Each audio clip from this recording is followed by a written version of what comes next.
dengan coachnya Pak Fitri, betul Pak? Betul Pak, mantap. Tapi sebelumnya saya akan menjelaskan tentang rubrik penilaian untuk menilai saat proses coaching Pak. Saya akan mendiskusikan rubrik penilaiannya, yaitu apakah nanti saat proses coaching itu Pak Andi melakukannya sesuai dengan alur tirta Pak? Iya Pak, siap.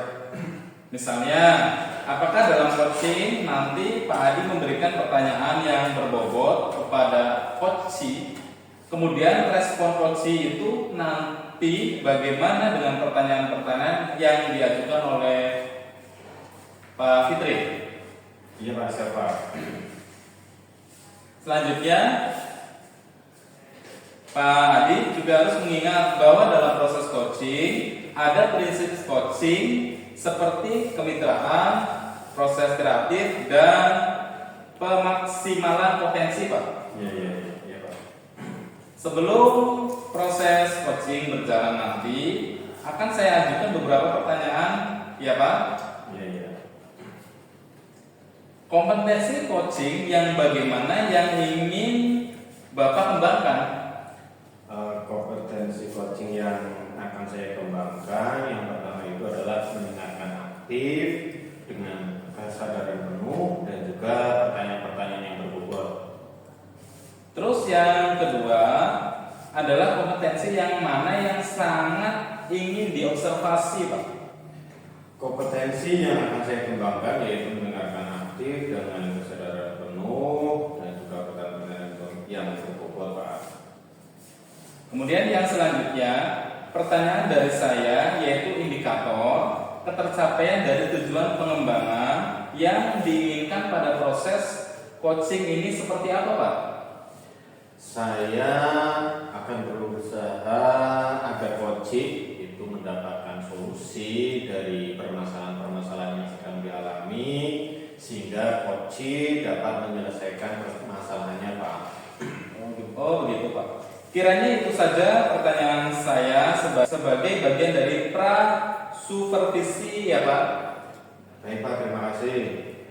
Nanti setelah proses coaching akan saya tanyakan kembali dalam kegiatan pasca observasi ya Pak. Baik Pak, siap. Silakan Pak Adi bisa dimulai kegiatan coachingnya. Begitu ya Pak ya? Ya.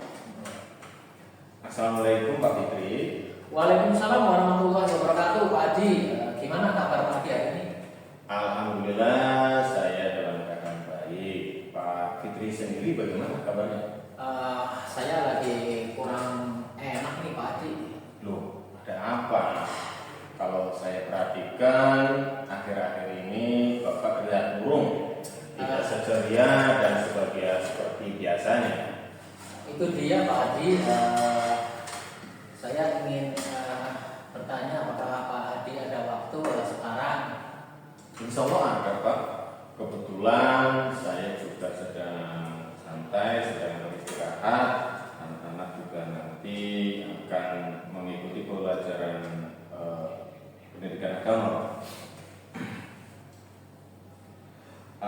Apakah ada yang perlu dibicarakan Pak Fitri? Ada Pak Adi.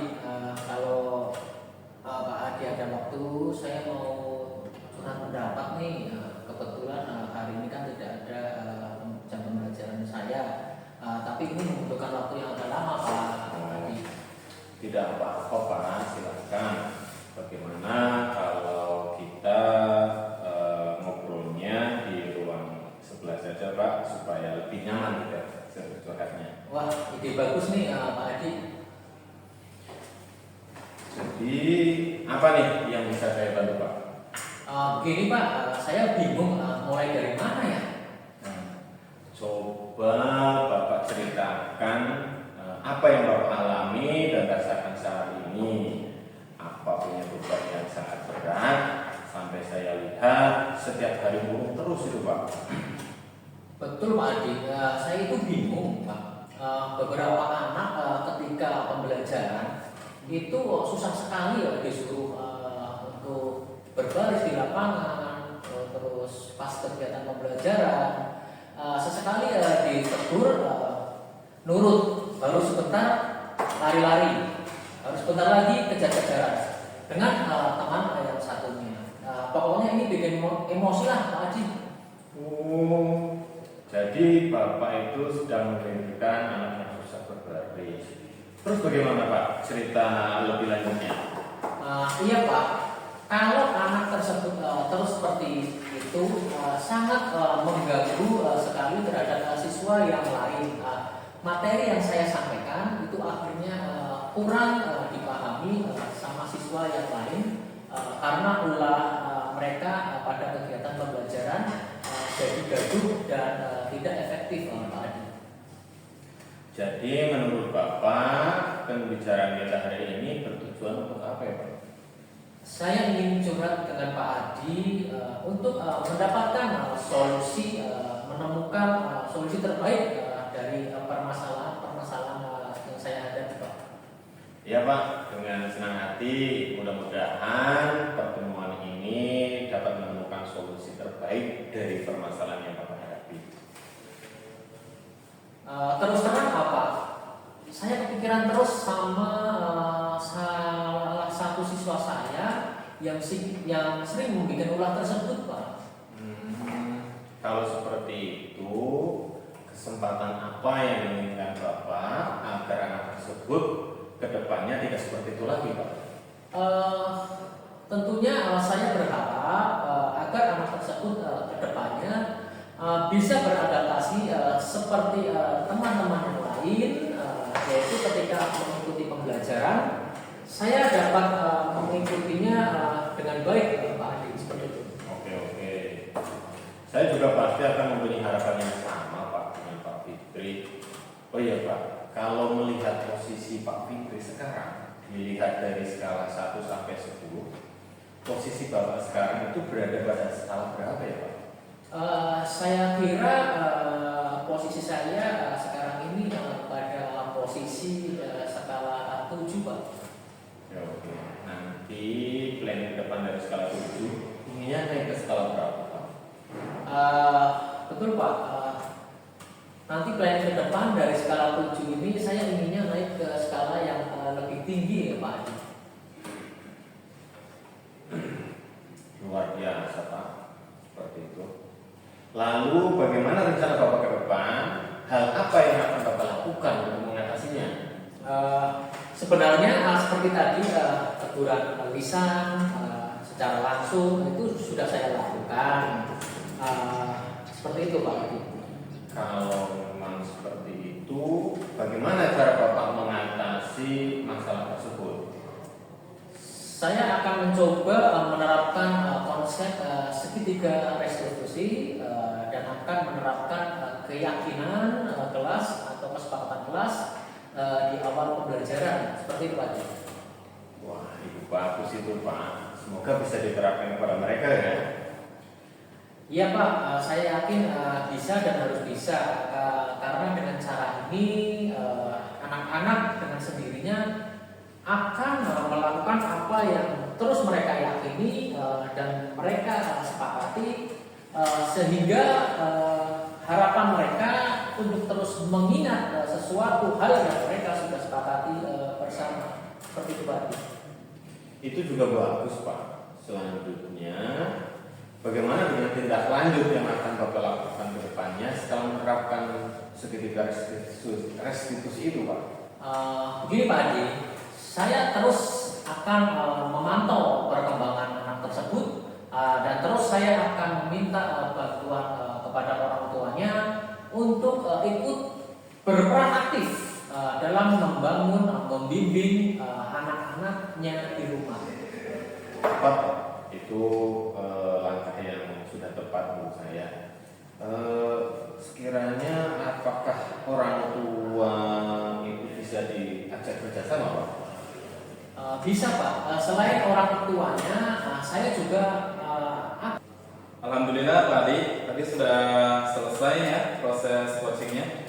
Alhamdulillah Pak, dan proses coaching sudah berjalan lancar. Nah, sekarang sesuai janji saya tadi, setelah pelaksanaan coaching, saya akan mengajukan beberapa pertanyaan mengenai kegiatan kegiatan pasca coaching. Baik Pak. Pertanyaan yang pertama yaitu apa yang sudah Pak Adi lakukan terkait indikator ketercapaian pengembangan yang diinginkan? Baik Pak, atas pertanyaan tadi saya sudah melakukan proses coaching sesuai dengan alur kita. Di antaranya saya memunculkan tujuan, membuat identifikasi dengan permasalahan-permasalahan coaching, ada rencana aksi dan tanggung jawab. Oh iya betul. Baik Pak, dari hasil pengamatan saya, saat Pak Adi melakukan coaching, tadi saya sempat mencatat beberapa hal yang sudah sesuai dengan alur Tirta dalam proses coaching tersebut. Konsep coachingnya juga bagus sampai pada titik temu solusi untuk permasalahan yang dihadapi Pak Fitri. Ya. Ya Pak, terima kasih. Di sini saya melihat secara keseluruhan present kehadiran penuh yang Pak Adi tunjukkan, kemudian Pak Adi juga mendengarkan aktif dengan menggunakan dan empati yang saya lihat serta mampu menggunakan pertanyaan-pertanyaan yang berbobot. Baik-baik. Di sini saya ingin lebih memahami lagi proses dalam melakukan kegiatan coaching ini sehingga dapat melakukan coaching yang baik lagi di waktu-waktu yang mendatang. Baik, Pak Adit, semoga setelah proses coaching ini Pak Adi lebih memahami lagi dalam memahami alur Tirta untuk coaching-coaching selanjutnya ya Pak, dan bisa juga melakukan coaching kepada rekan guru yang lainnya juga. Terima kasih banyak Pak Adi, sukses selalu dan salam buat keluarga.